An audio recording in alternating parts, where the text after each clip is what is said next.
इंतजार ना करना।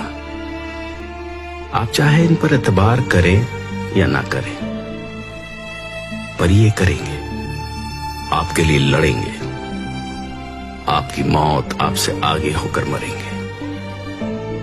इनको कोई फिक्र नहीं कि क्या सजा होगी, क्योंकि ये पता है क्या मानते हैं कि इसमें उसकी रजा होगी। कभी आतंकवादी, कभी बागी, लेकिन करे भी क्या, ये बगावत इनके खून में है। वो खून जिसने मिट्टी में गोलियां बोई थी, वो खून जो जलियांवाले बाग में दिखा था, वो खून जो सिर चढ़ा और 7 समंदर पार किताब में पिस्तौल बनकर पहुंचा, वो खून जिसने फांसी के फंदे को चूम कर गले लगाया, जिसने आरियों के नीचे भी अपने यकीन को नहीं छोड़ा। यकीन जो हंसते हुए तपती तवी पर बैठ गया, चांदनी चौक में शीश देकर चमकौर में तीरों की बारिश में भीगते हुए आकर खड़ा हुआ सरहद की उस नींव पर जिस पे उभरा इंसानियत का महल।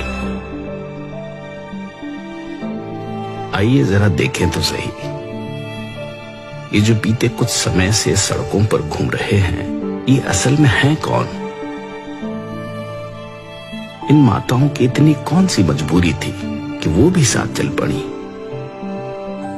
ये मजबूरी इनके जागते ज़मीर की है, इनकी पवित्र कोख की है, जिनमें से दुनिया के तमाम योद्धाओं ने जन्म लिया।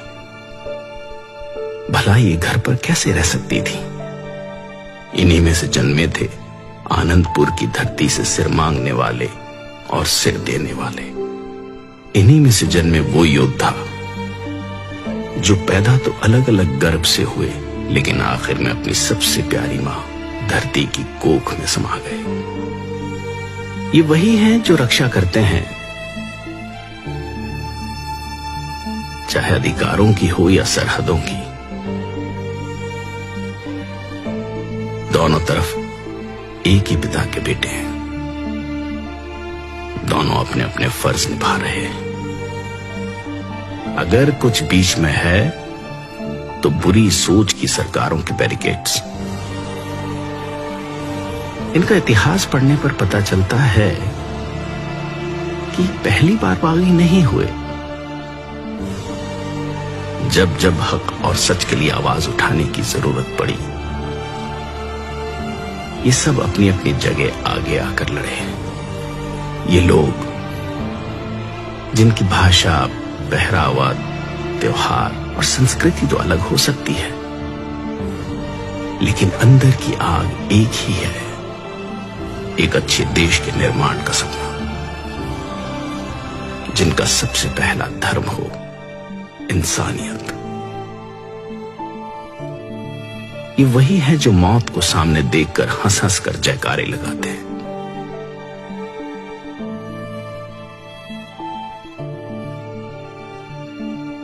गोरे तो इस देश से चले गए, लेकिन अपनी सोच इन कुर्सियों के आसपास ही कहीं छोड़ गए।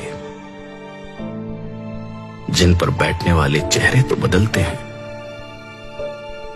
लेकिन लोगों को बांटकर राज करने की बुरी नीयत नहीं बदलती। लेकिन ये कैसे लोग हैं जो हर बार इस बंटवारे को गिरेबान से पकड़ लेते हैं?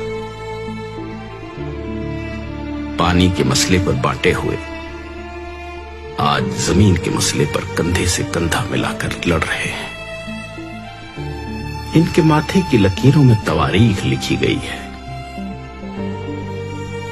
इन्हें सिर्फ झुर्रियां समझने की गलती ना कर लेना। इन आंखों ने अपने हाथों से तैयार कर बेटों को मौत की बारात भेजा है। वो आंखें जिन्होंने आजादी के सपने देखे, जो दंग रह गई जब शीशम की चमकदार कुर्सियों पर बैठे मखमल के कुर्तों ने आजादी के नाम उजड़ जाने का शाही फरमान जारी कर दिया। सिर्फ हाथ बदले हैं, हथियार आज भी वही है, चोटें आज भी वही है।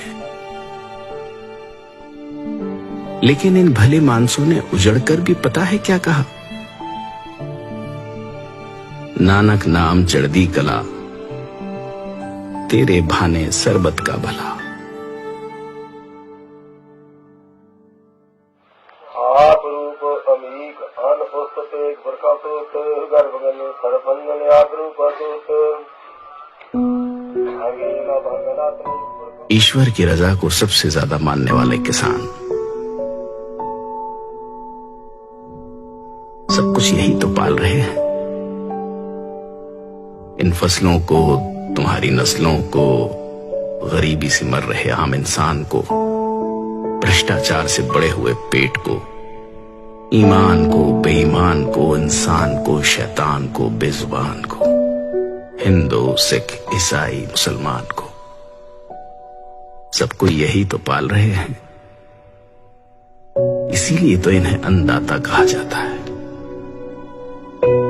लेकिन अफसोस, आज जब यह अन्नदाता अपने वजूद के लिए सर्द रातों में घर परिवार छोड़कर सड़कों पर उतरा, तो ऊंची छतों वाले कमरों में हीटर ऑन कर गर्म रजाई में बैठकर लोग इनको आतंकवादी कह रहे हैं।